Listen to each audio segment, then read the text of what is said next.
Alright, so if you saw my previous video, we were doing a lot of work to a Grunow 1291 chassis. It's actually a 12B, and this is the chassis that I'm putting into my 1297, which is a chassis 12W. We've made a few changes, and we've turned this 12B into a 12W. Now, we're not done, because that radio, which is currently upstairs and currently in a room that my fiance is sleeping in, I'm a bit of a night owl. I've got to refinish that radio. That radio is starting to look quite nasty. It's starting to really show its age, and not in a good way. It has some uneven fading from sun exposure, and it just doesn't look great. Properly done up, this is a beautiful stereo. The Grunow Teledials from this time period, they really went heavy on the Art Deco. Now, this was made in 1936, and obviously that was the heyday of the Art Deco period. That was the thick of it. And you'll notice the emphasis on verticalness,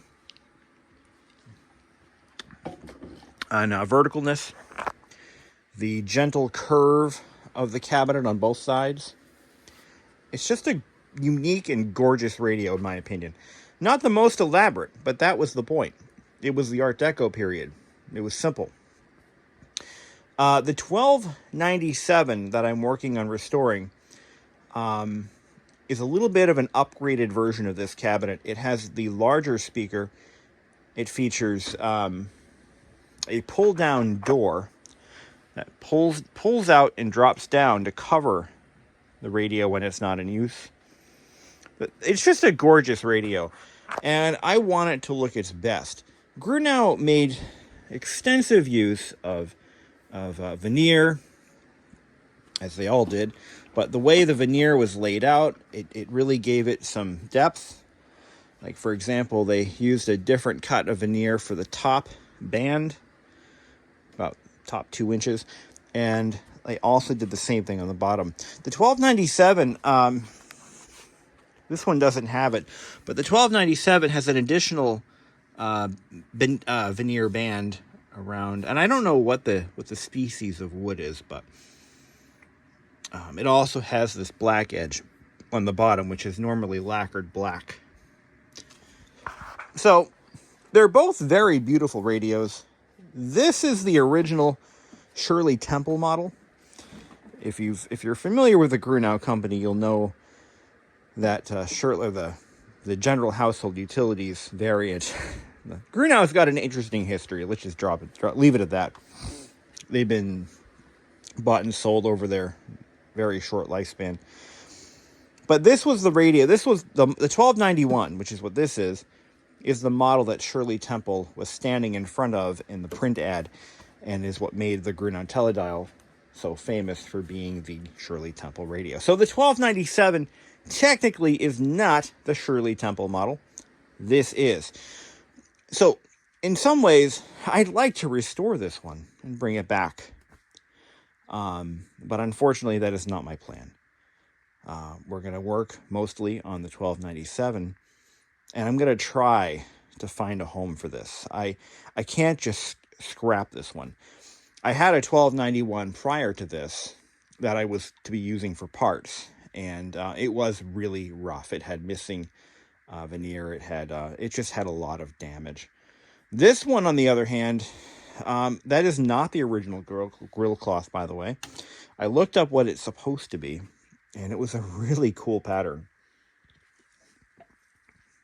that just isn't available anymore. But this is a popular replacement right here, but that's definitely not original. That's been redone. But yeah, this is an otherwise very savable console cabinet. But I have other plans. I'm actually going to refinish part of this as a trial run. I want to see how difficult it is to refinish these radios. I've never refinished a radio properly before. Oh, I've done it wrong. Oh, hell have I done it wrong. When I did my my Philco 37640, I did it with a sander, but in my defense, it had already been sanded, so I just finished the job, so to speak. But this one here, we're going to go ahead and we're going to try a few different methods. Now, I've already gone ahead and done the lacquer thinner. I poured a little bit of lacquer thinner on there and rubbed it in with some steel wool. And you can see it removed the lacquer, and it just left the stain behind it. So that works, but I found it to be incredibly time-consuming and wasteful. Lacquer thinner it evaporates. It smells. It's awful to work with. I'm going to try gel. Now, I've read a little bit about radio restoration. I don't have the patience to go through countless hours of video, and I don't know how anyone watches my videos, for that matter, but some questions I don't want answers to. But I have asked a few things of a few folks who I trust, and lacquer thinner seems to be the way to go. But what I'm going to do is I'm going to try Citrus Strip gel, and I'm going to paint it on and let it sit for a few seconds. We're going to wipe it off and see how far down we can go. Since we're restaining, I don't know. I've never done this. Honestly, without sanding, I've never done this before. This is a new one for me. So this will be fun. I do want to see this cabinet get repurposed. It is a crying shame that somebody drilled a hole right here to put a knob. If it wasn't for this, it's like now I have to fix that, and it's always going to be there. It's never going to be right unless I replace the veneer. It's really a crying shame that somebody had to modify this thing. So I have a couple of things we can try. I want to try it once again, but with 4/0 steel wool. This is grade 1. This is too coarse. I don't know why I grabbed that. Right here, I've got quad-0, 4/0, 4 zeros. And I have over here some Citrus Strip, which has separated. I don't think it's supposed to do that, but...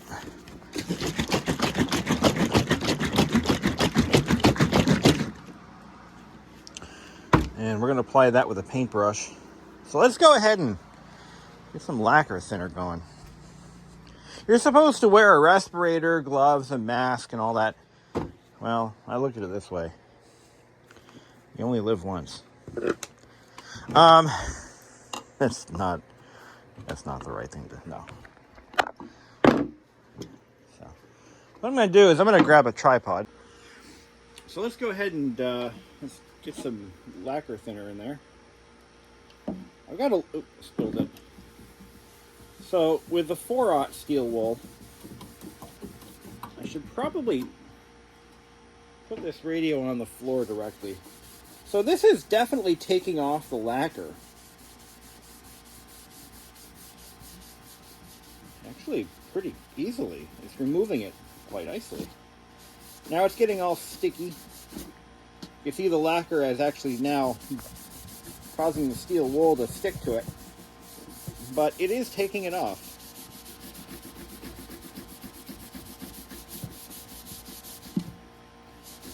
It's not going to do anything for the stain, but now that's all over my hands now. It's just messy, you know? Very messy.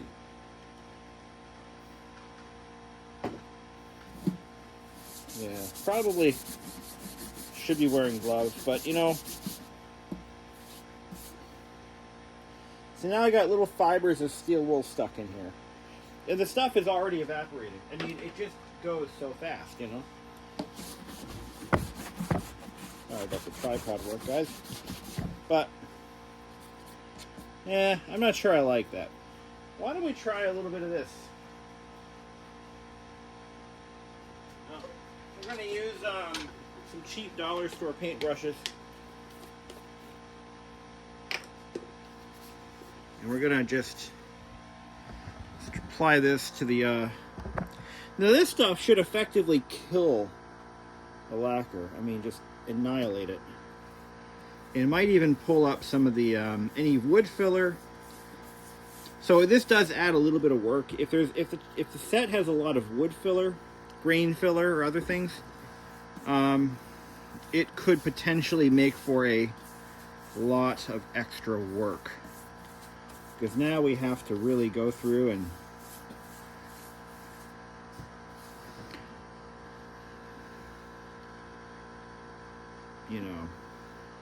I don't like gel strippers because they're so messy, but they do work. Let that sit on there for a bit. This stuff will also take off polyurethane, I believe, which should not be on this. There should be no polyurethane on this. I don't know much about furniture refinishing, but when it comes to antique furniture, polyurethane is not the way to go. It's not the right thing to use, even though it's more durable.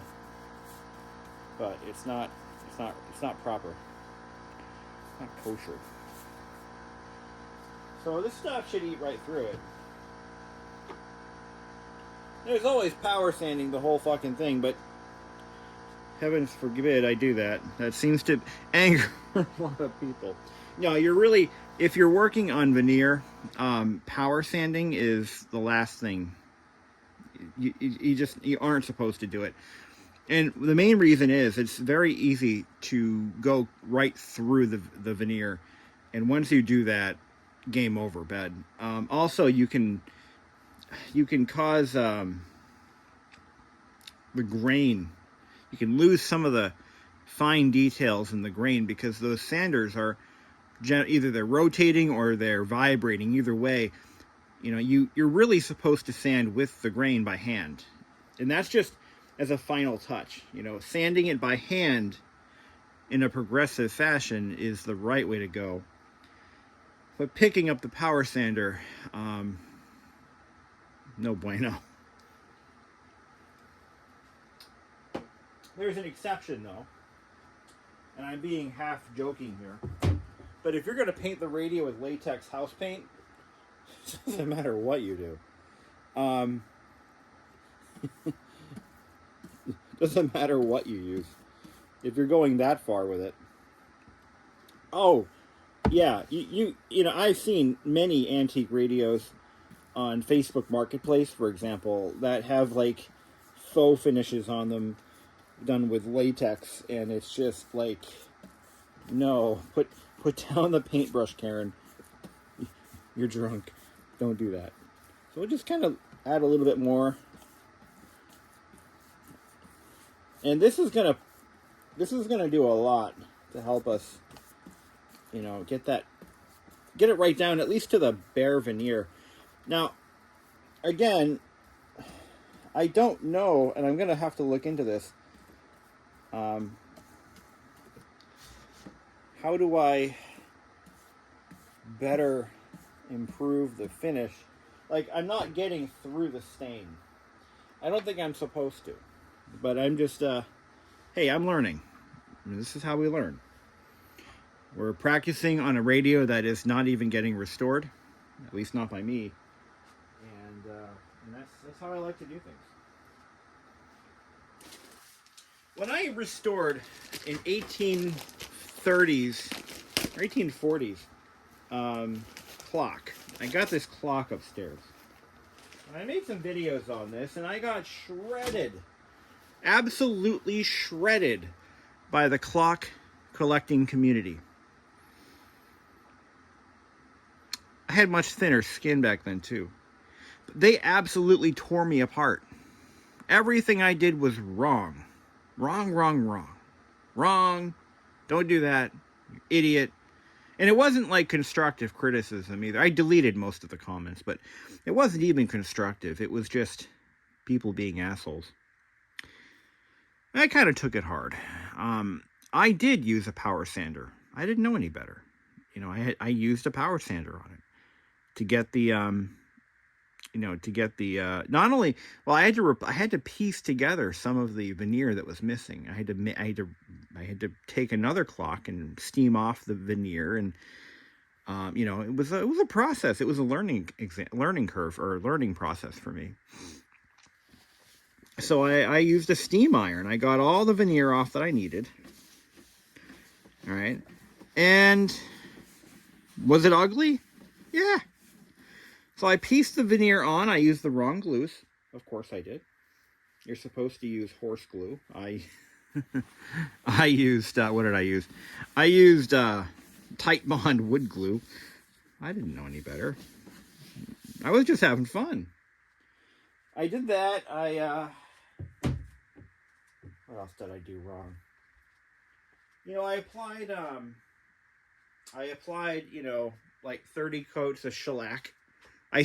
Number one, I stained it with Minwax. I used like 30 coats of shellac. I did everything wrong.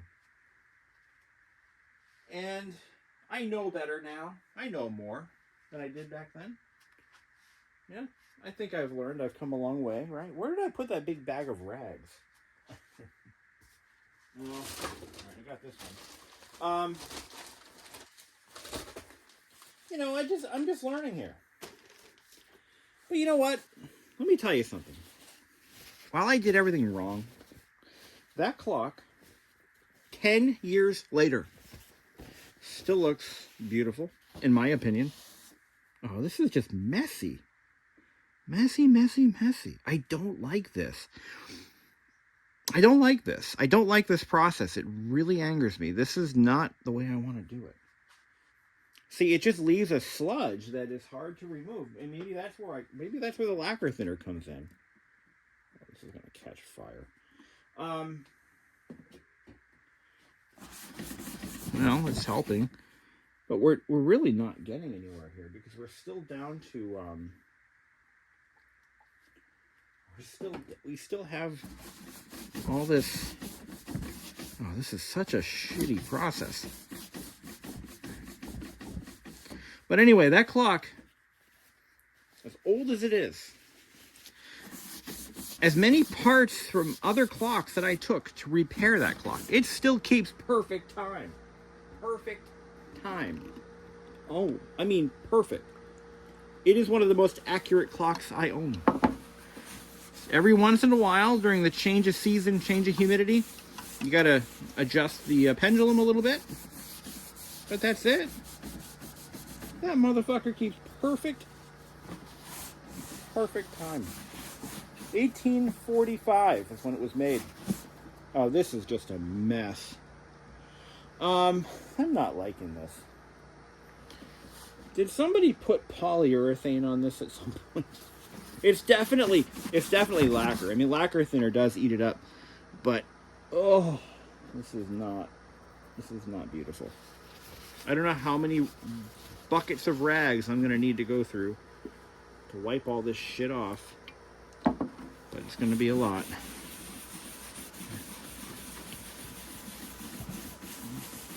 Maybe small sections at a time.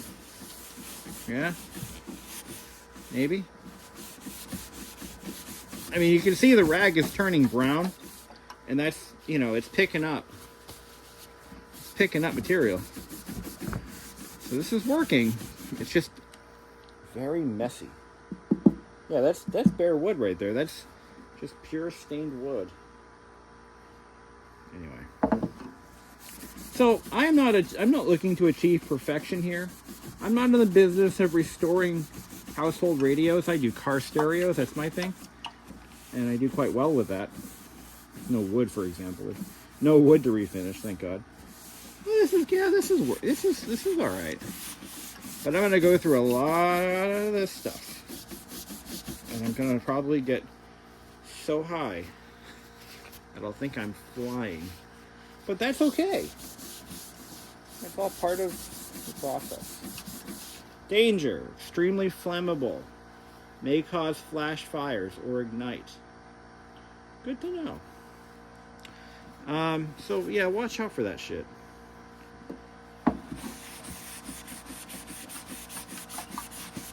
I could probably, I should turn my exhaust fan on.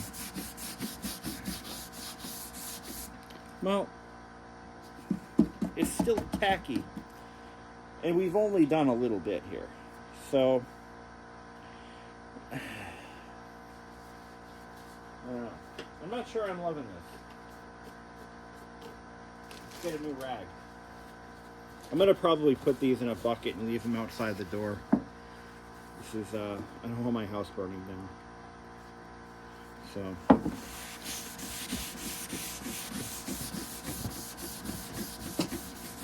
So this is okay. You know what? We are making some progress here. I can feel it getting less tacky. So now there's just kind of a film there. But honestly, radio guys, you tell me. What would be the harm in just sanding it by hand? I could do that. And, you know, sand it by hand with the grain. I just feel like it would be less messy. You know, easier to manage, less toxic, and less costly. And of course, what I spend in, oh my God, the fumes. Oh. So yeah, it's starting to come alive. It's melting. My hands look cool too. Don't do what I do, folks. I take unnecessary risks, but you don't have to. But yeah, we're down to the bone here. Yeah, I can see it. Yeah, it's coming off for sure. You can see kind of the before and after there. This is after. This is before. I'm only going to do the top of this radio just for practice. And then the rest of it, you know, we'll do the. We have to drag the 1297 down here, and we'll have to do it in a well ventilated basement, which I have a power fan right next to me. I could be turning on, but you can see like this is just it's really absorbing all the stuff. So I've heard that you can mix acetone with this, but all it really does, it makes it dry faster, and that would be not helpful. This is just pure paint thinner, $10 a can.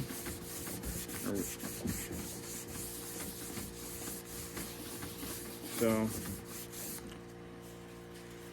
I've always wanted to experiment with hallucinogens. So here's my chance.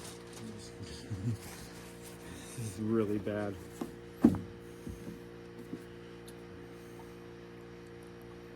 But yeah, look at how much paint thinner I'm going through here. And I'm getting little water spots on the rest of the wood, which isn't great.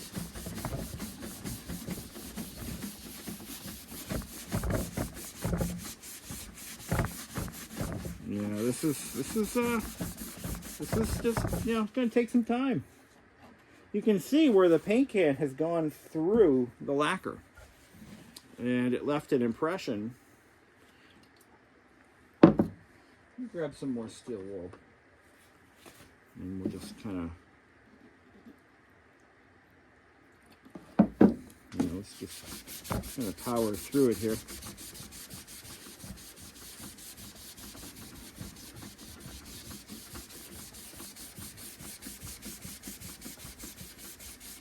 So yeah, this is really kind of working. Yeah.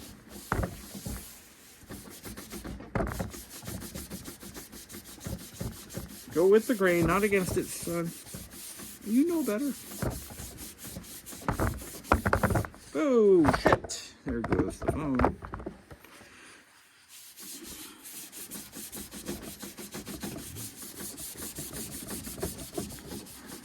You see that? It's just going right into it. Well, then once we strip this, we're going to sand it a little bit and apply some new walnut stain. This is supposed to be a light walnut finish or a medium walnut finish. That's the idea. Oh, my hands are so sticky now. So this stuff is just coming off, but it's really, it's just very messy. We're doing an entire radio cabinet. That's the worst. So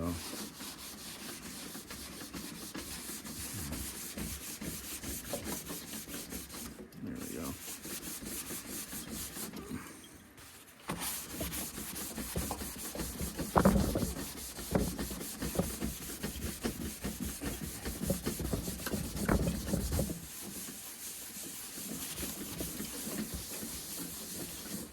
I think somebody may have potentially tried to refinish this at some point.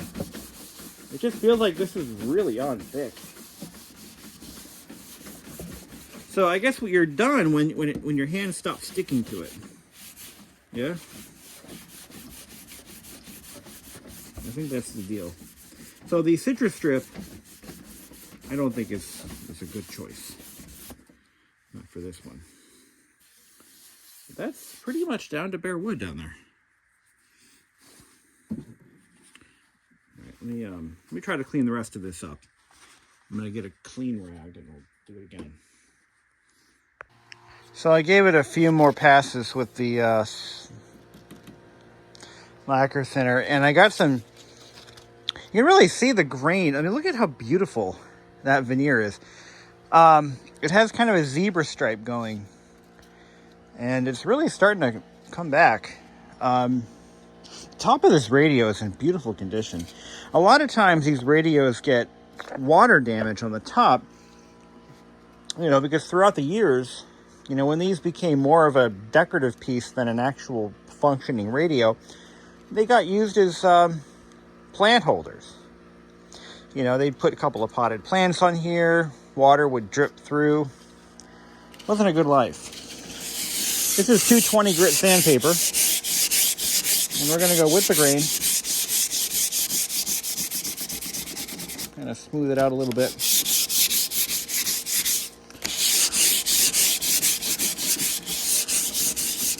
I'm just gonna do a quick little, let's just see what happens. Restoration here. Not even a rest, just, you know, just try to refinish it in my clandestine way and see what happens. Like I said, I don't really care about this one, which is why we're practicing on it.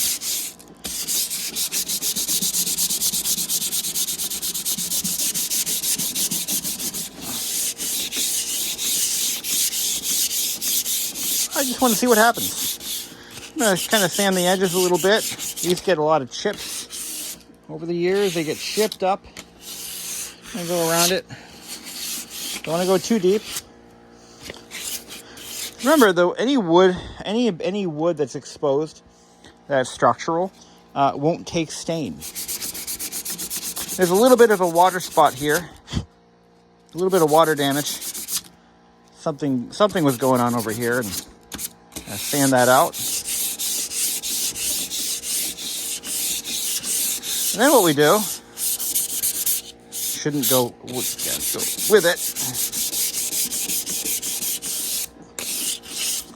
A little bit of wood filler or something over here. All right, there's something going on here. A little bit of leftover lacquer, I think. It didn't quite get out. All right, now we're gonna take if I had a tack cloth, we'd use that. I'm gonna use a wet sponge, and I'm gonna sponge all this off. I just quickly took a terry cloth rag. Now this is a way to see what the wood is going to look like when it's, if we were to just put oil or something on it, this is what it would look like.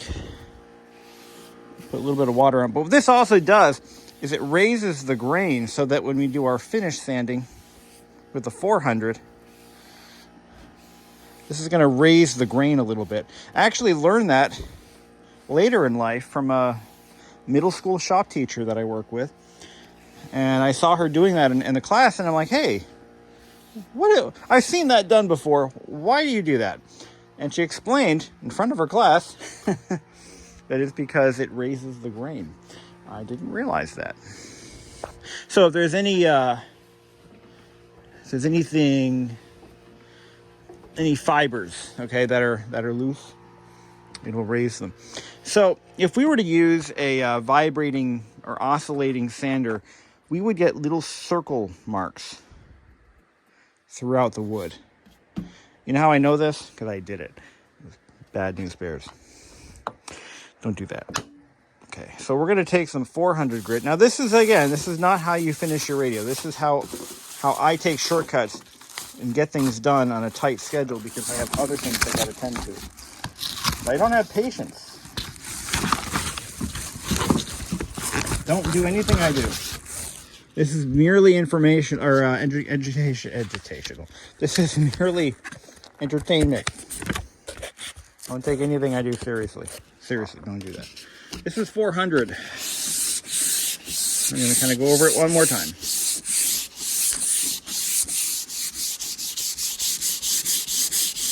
Make it smooth as glass.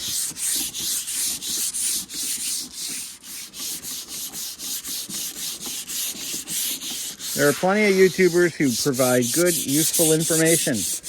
I am not one of them. Just read the comments. They'll tell you. I'm going to take this lint-free cloth. I'm going to go over it one more time. I think we're good. I think we're ready for stain. I know, right? Actually, this should be left to dry a little bit. A couple hours, overnight maybe. I don't like how the edges are really... I don't like that. I don't like that at all. Power sanding is a bad idea, and I completely understand why. Power sanding is going to it's going to take a lot more off than I think you want. And when you're dealing with wood that is just, you know, the thickness of a hair at this point, it's old wood. And if it's ever been refinished before, power sanding is out of the question. You really don't want to do power sanding on something like this. As tempting as it is, I want to grab my DeWalt. I would probably use my square pad sander and just go over it. As tempting as that is, not okay. That's enough. We'll get some walnut stain. Now, I've always liked using rags for staining. Now, this is special walnut, and I also have dark walnut. Let's just see what this looks like on this wood. Oh my God. Is that gorgeous or what? Look at that. And it's, I would say, probably a dead ringer or damn close to what it would have been when it was new. It's hard to tell because there is no real good way to tell. Although, I do still have the door on my 1297 that has been left open for about 90 years and tucked away.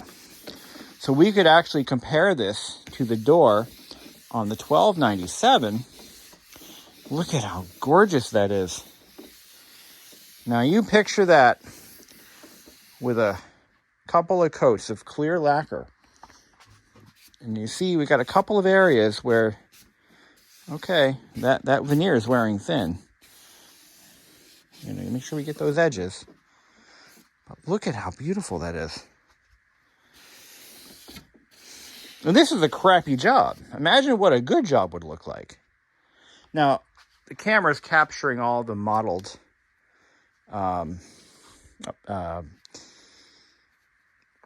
glossiness because, you know, the stain isn't dry yet. But once it's fully dried... Now, that's the lighter of the two walnut colors. I got some, based on a recommendation I saw on another forum post that a gentleman had been doing a 1297 like mine.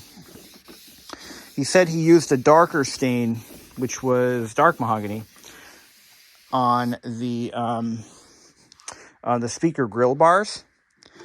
And you'll notice that the grill bars don't really match the rest of the cabinet. This is this is a little darker.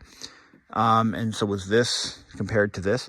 So I'm going to continue with that trend. Actually, the bars on mine don't need to be touched. They're actually in beautiful condition. So I'm going to try to selectively not strip those.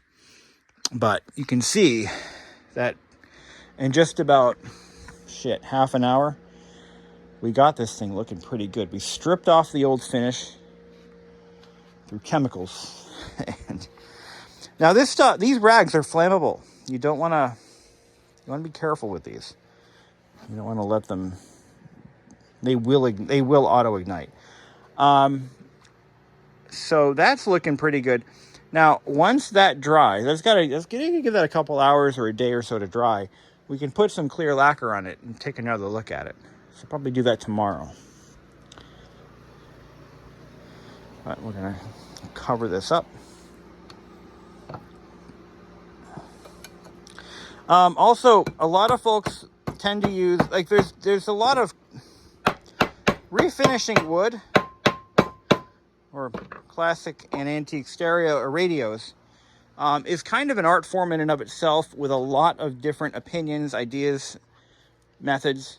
Some of them are, what works for one person doesn't always work for another. Some people have more patience, some people have less. I have no patience.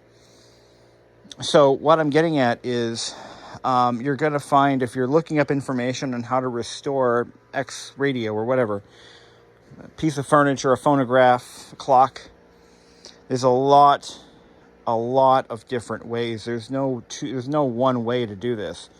There are some folks who prefer scraping the wood. I do not want to do that. That is where you take a paint scraper and you scrape the finish off. Some people really swear by that method, and it scares me. I don't want to accidentally gouge the veneer. It takes a skilled hand to do that right. But even the areas I was concerned about even look pretty good. This is a nice end result right here.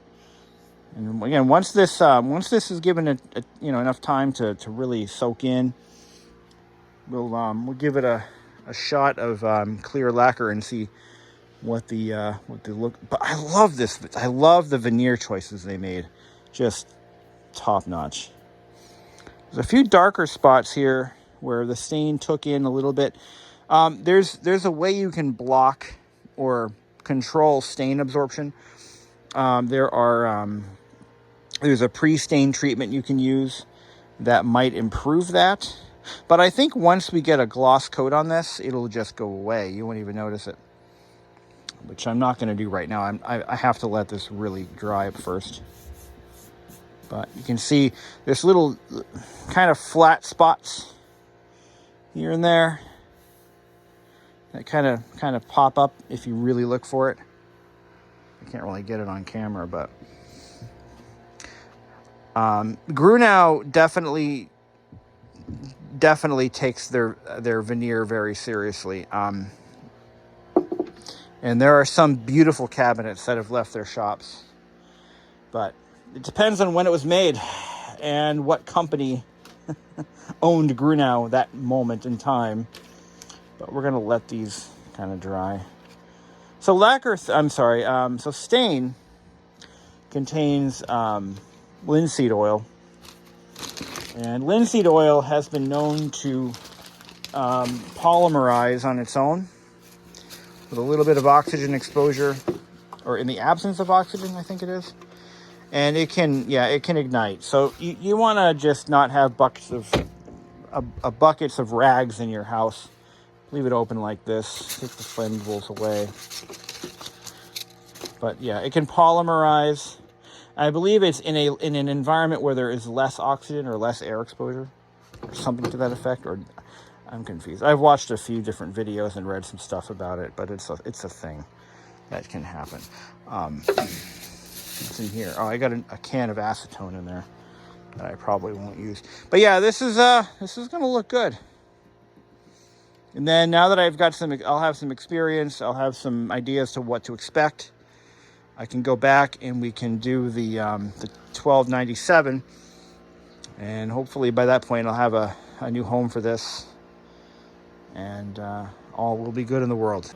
So I let it dry overnight, and gotta say, this looks pretty fucking good.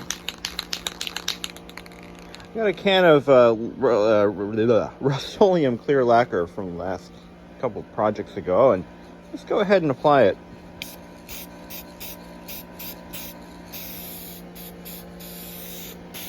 Oh, Oh, that's going to be beautiful. Now, what you're supposed to do with lacquer, really any clear coat, for that matter, you're supposed to not wet sand it, sorry. You're supposed to sand it with a fine sandpaper between coats. You put it down pretty heavy. Well, not too heavy, but put it down, right? And you let it dry. Let it cure. Then what you're going to do is see how it's got a bit of an orange peel to it. We're going to go ahead and we're going to let this dry, probably overnight, at least. And then we're going to wet sand it.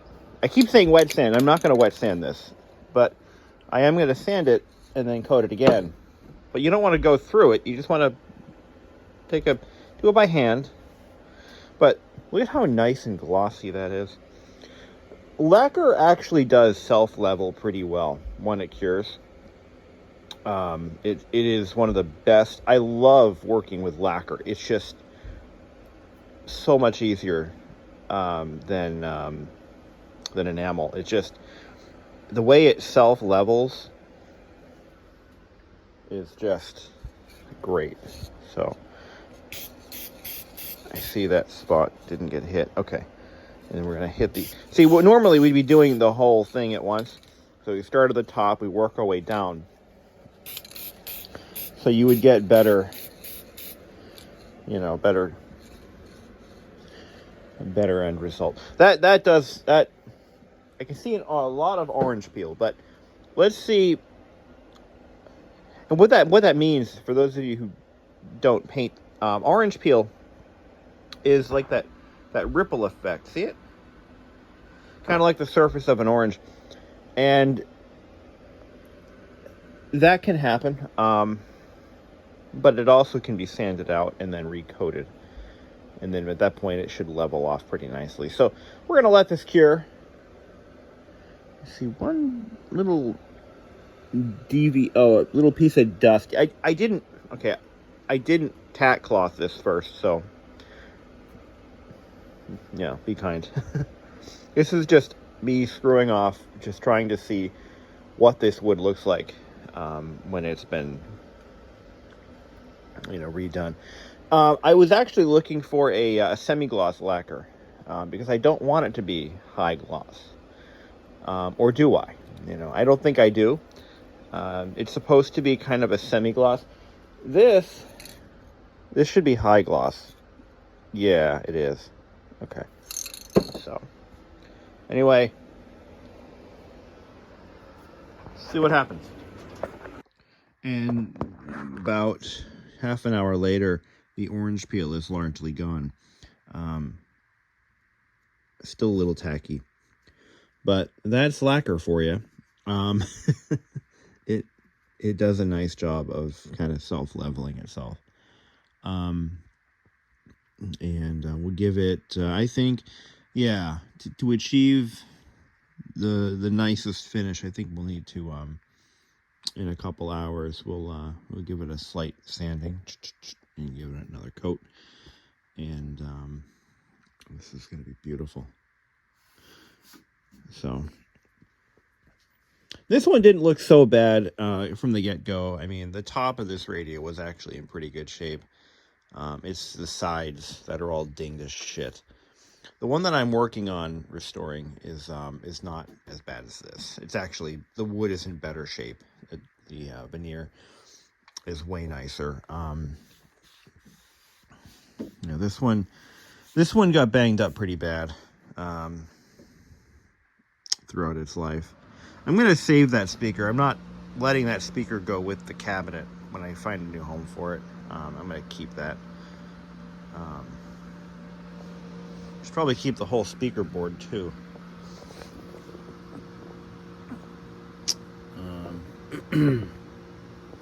Yeah, I should probably do that. But anyway, yeah, look at that. That's not bad. It's not high gloss, but it could use another 2 coats or so. Yeah, definitely. All right. Just for giggles, it's been about maybe an hour or two. And enamel has very strict recoat windows. Either within the first, I think it's 20 minutes or 30 minutes, or after about 24 hours. Is what I've been finding to be the best. I usually do about 48 hours with enamel. The rule book's a little different with lacquer. I love lacquer. I really do. Can you tell? We're going to kind of smoothen this out a little bit. Okay. I'm going to kind of use this microfiber cloth here. So you can see we have some high spots and some low spots. The low spots are where you still see the gloss, and the high spots are where it's matte looking. And the whole point of this is to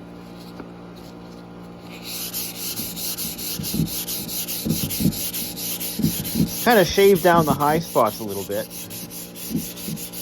to give us a nice smooth base for the next coat. Right here is really bad. Now we're no longer sanding on the wood itself, or we shouldn't be. No, we should be right now. We should be sanding directly onto the lacquer. So there's no grain direction here, you know. We're not sanding wood. We're sanding lacquer. If we're sanding wood, we're sanding too far. Let's give it another coat.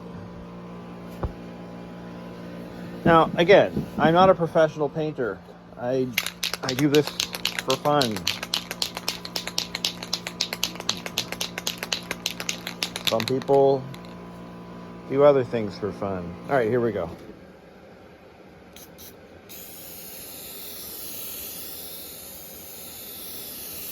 Nice, even strokes.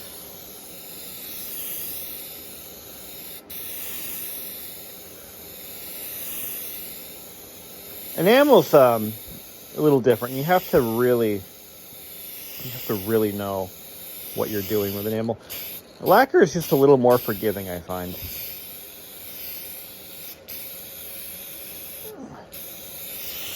I'll put it down a little heavier this time. There we go. It already looks better than the first coat. Make sure we get those edges. Now we'll let that dry and see what it looks like. All right, this has been given a little bit of time to cure. It's not dry yet. But you'll notice that around the edges here, the lacquer has actually self-leveled and is pulled down. So what we would need to do then is, and that's simply because it wants to level off. It wants to go down. It wants to, you know. What we could do differently is perhaps give it another spray. You can recoat lacquer anytime. Enamel you cannot. I've learned that the hard way. But we're going to just give it another couple shots of lacquer and focus on the edges here. Just give it. I'm going to kind of go over the whole thing too. Just kind of really give a little bit of a focus on the... And the reason it's doing that is because those edges are actually higher than the rest of the radio. They're a little bit higher up. So imagine painting on the side of a hill. Where's the paint going to want to go? It's going to want to go down. So let's see if that helps. If that helps anything. We can also buff lacquer too. You can get a buffing wheel to it, and you can buff it nice and smooth after it's all cured, of course. I won't be doing that. But yeah, hand polishing and machine polishing is an option when this is all said and done. we'll let the lacquer do what lacquer does. Just get rid of those, oh yeah, look at that. That's gonna look nice. And then if we have to do another sand and recoat, we can do that too. So I gave it another sand. I think I might have gone a little too far, but the edges are really where I'm struggling.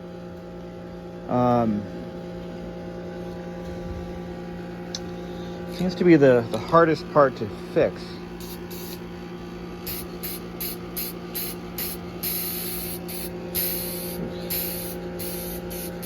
Maybe I'm putting it on too heavy, and that could also be. I'm putting it on too much too fast.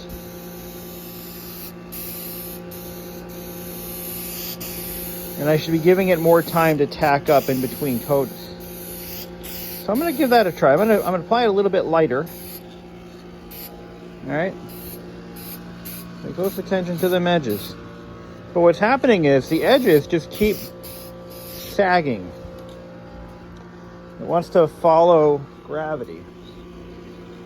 It's like it's repelling the edges entirely. See, just did it right here.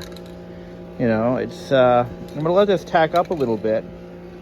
And I'm going to apply another coat. Now, again, this is not enamel lacquer. You can just keep layering it on while it's still tacky, as long as you don't get that heavy orange peel.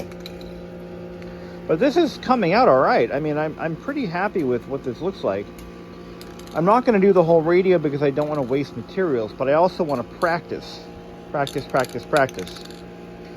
Because I want to do the other one in one shot.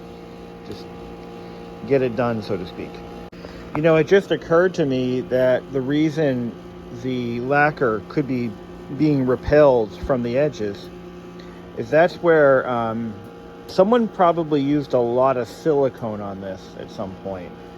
And it might have soaked in around the edges. And I think maybe treating it with acetone might help that.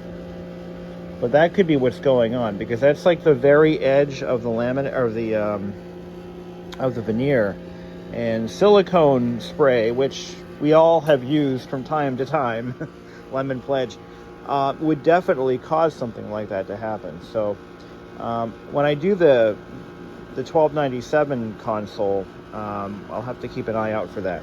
But this is, you know, I think this is as good as I'm going to get with my equipment and skill set at this time, and I'm okay with that.